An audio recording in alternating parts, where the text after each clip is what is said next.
કૌભાંડી હોસ્પિટલોની ખબરની સાથે રાજ્યમાં ખ્યાતિ જેવી કૌભાંડી હોસ્પિટલ્સનો રાફડો ફાટ્યો છે। પીએમ જયના નાણાં પડાવવા હોસ્પિટલો કોઈની પણ પરવાહ નથી કરતી અને લોકોના શરીર ચીરી રહી છે। રાજ્યમાં ખ્યાતિ હોસ્પિટલનું કૌભાંડ સામે આવ્યા બાદ અન્ય હોસ્પિટલો પણ શંકાના દાયરામાં આવી છે। પીએમજેવાયના નાણાં પડાવવા હોસ્પિટલો કોઈની પણ પરવાહ કર્યા વગર લોકોના શરીર ચીરી રહ્યા છે।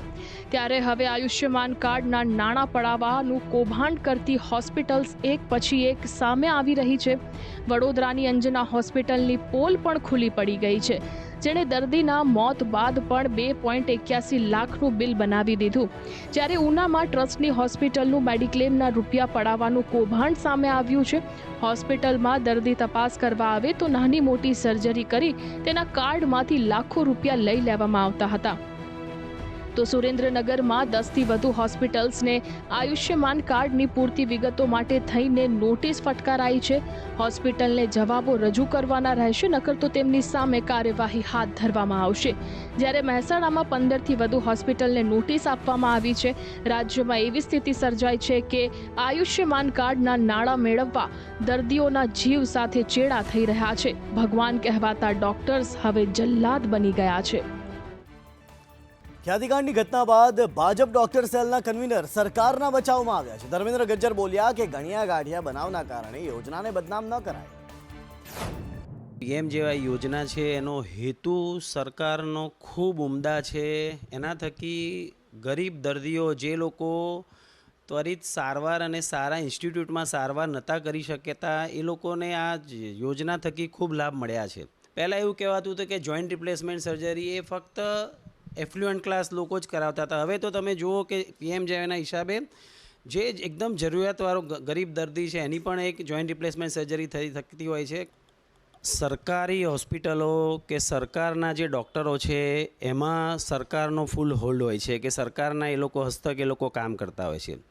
જે પ્રાઇવેટ હોસ્પિટલો છે એમાં પણ અમારે ડૉક્ટર સેલ દ્વારા, ઇન્ડિયન મેડિકલ એસોસિએશન દ્વારા અને અમારા વિવિધ જે બધા એસોસિએશનો દ્વારા પણ એ લોકોને અમે મળવાનો પ્રયત્ન કરીએ છીએ, પણ અમારા સંપર્કમાં નથી। એ લોકોને પણ અમે આ ભવિષ્યમાં આવી કોઈ પણ હોસ્પિટલો કે આ રીતનું ના કરે એના માટે અમે વિચારી રહ્યા છીએ કે અમારી ડિબેટ થાય। અને આ કોઈ કોંગ્રેસ, ભાજપ કે કોઈ પાર્ટીનો વિષય નથી, કોઈ એસોસિએશન, પણ બધાએ જ એઝ એ ડૉક્ટર આલમ બધાએ જ સંયુક્તપણે ભેગા થઈ આનું કંઈક સારું નિષ્કર્ષ લાવવું જરૂરી છે। મહેસાણાના વિજાપુરમાં અજીબોગરીબ ઘટના બની છે। એક ગુમ થયેલ શખ્સ પોતાના જ મહેસાણામાં પહોંચી ગયો। મહેસાણાના વિજાપુરમાં આ અજીબોગરીબ ઘટના ઘટી હતી। અમદાવાદના નરોડા વિસ્તારમાં રહેતો 42 વર્ષનો એક યુવક ગુમ થઈ ગયો હતો। પોલીસ ફરિયાદ કર્યા બાદ પણ શખ્સની ભાળ ન મળતા પરિવારજનોએ તે મૃત થઈ ચૂક્યો હોવાનું માનીને અન્ય એક મૃતદેહને પોતાનો જ સ્વજન માની તેના અંતિમ સંસ્કાર પણ કરી નાખ્યા અને 14 તારીખે તે શખ્સનું બેસણું હતું। તે દરમિયાન તે શખ્સ પોતાના જ બેસણામાં પહોંચી જતા જોવા જેવી થઈ હતી। મૂળ વિજાપુરની પ્રભુનગર સોસાયટીમાં રહેતા અને વર્ષોથી ધંધાર્થે અમદાવાદમાં સ્થાયી થયેલા બ્રિજેશ સુથાર નામના વ્યક્તિ સાથે આ ઘટના ઘટી છે। 27મી ઓક્ટોબરે બ્રિજેશભાઈ માનસિક પરેશાનીના લીધે ગુમ થયા હતા। પરિવારજનોએ નરોડા પોલીસ મથકે પહેલા જાણવા જોગ અને ત્યારબાદ ફરિયાદ નોંધાવી હતી।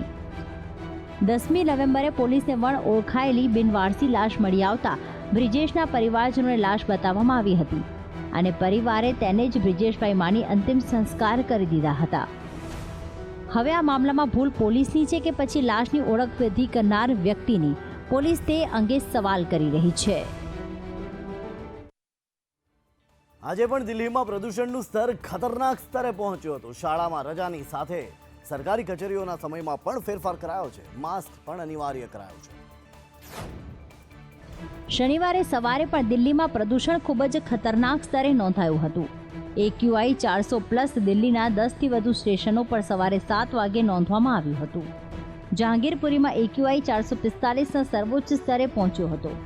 પ્રદૂષણને ધ્યાનમાં રાખીને મુખ્ય પ્રધાન આતિશીએ સરકારી કચેરીઓ માટે નવા સમયની જાહેરાત કરી છે। કેન્દ્ર સરકારની કચેરીઓ સવારે 9થી સાંજના 5:30 વાગ્યા સુધી, દિલ્હી સરકારની કચેરીઓ સવારે 10થી સાંજના 6:30 વાગ્યા સુધી અને MCD કચેરીઓ સવારે 8:30થી સાંજના 5 વાગ્યા સુધી ચાલશે। જ્યારે તમામ પ્રાથમિક વર્ગો આગામી નિર્ણય સુધી ઓનલાઈન જ ચલાવવામાં આવશે। દિલ્હીની શાળાઓએ શુક્રવારે જાહેરાત કરી હતી કે હવે ધોરણ 6 થી 12 સુધીની શાળાઓ માટે માસ્ક ફરજિયાત બનાવવાનો નિર્ણય લેવામાં આવ્યો છે. સરકારે લોકોને ખાનગી વાહનો ન ચલાવવાની અપીલ કરી છે. આ માટે 106 વધારાની ક્લસ્ટર બસો અને મેટ્રોની 60થી વધુ ટ્રીપો વધારવામાં આવી છે, જેથી લોકો ખાનગી વાહનોનો ઓછો ઉપયોગ કરે. Air commission for air quality મેનેજમેન્ટે NCR એટલે કે હરિયાણા, ઉત્તર પ્રદેશ અને રાજસ્થાનથી આવતી બસોને દિલ્હી આવવા પર પણ પ્રતિબંધ મૂક્યો છે. રાજ્યમાં ધીરે ધીરે હવે ઠંડીની શરૂઆત થશે. આગામી 3 દિવસમાં તાપમાન 2 થી 3 ડિગ્રી ઘટશે. હવામાન વિભાગની આગાહી પ્રમાણે રાજ્યમાં 3 દિવસ બાદ 2 થી 3 ડિગ્રીનો ઘટાડો થશે. રાજ્યમાં આજે સૌથી ઓછું તાપમાન 14.8 ડિગ્રી ગાંધીનગરમાં નોંધાયું હતું, જ્યારે અમદાવાદમાં મહત્તમ તાપમાન 34.5 ડિગ્રી નોંધાયું. अगले 7 दिन तक आज का जो फोरकास्ट है मौसम शुष्क रहने का पूर्वानुमान दिया गया है और जो तापमान में जो 3 दिन तक नो लार्ज चेंज दिया गया है, लेकिन उसके आगे आने वाले दिन में 2 से 3 डिग्री सेंटीग्रेड डाउन होने का पूर्वानुमान दिया गया है. अहमदाबाद में जो उच्चतम तापमान रिकॉर्ड किया गया है 34.5 डिग्री सेंटीग्रेड, जो कि मैक्सिमम सामान्य से 1.3 डिग्री सेंटीग्रेड ज़्यादा है. आज लघुतम तापमान रात के जो तापमान है वो रिकॉर्ड किया गया है 19.5 डिग्री सेंटीग्रेड, जो कि 1.8 डिग्री सामान्य से ज़्यादा है. और गुजरात रीजन में सबसे कम तापमान लघुतम तापमान जो रिकॉर्ड हुआ है वो 14.8 डिग्री सेंटीग्रेड वो गांधीनगर में है. જમ્મુ કાશ્મીરમાં બરફવર્ષાના અદ્ભુત દ્રશ્યો જોવા મળ્યા. કુપવાડા સહિત અનેક વિસ્તારોમાં સિઝનની પહેલી હિમવર્ષાના કારણે વિસ્તારો પર સફેદ ચાદર પથરાઈ ગઈ હતી. નવેમ્બર મહિનાની શરૂઆતમાં જે સ્થિતિ સામાન્ય રીતે જોવા મળતી હોય છે તે સ્થિતિ 15 દિવસ બાદ જોવા મળી રહી છે. જમ્મુ કાશ્મીરમાં બરફવર્ષાના પગલે અનેક વિસ્તારોમાંથી આહલાદક દ્રશ્યો સામે આવી રહ્યા છે. કુપવાડા, બાંદીપોરા, ગુરેઝ, તુલેલ સહિત અનેક વિસ્તારોમાં બરફવર્ષા થઈ છે, જેના પગલે આખો વિસ્તાર બરફની સફેદ ચાદર તળે ઢંકાયેલો જોવા મળી રહ્યો છે.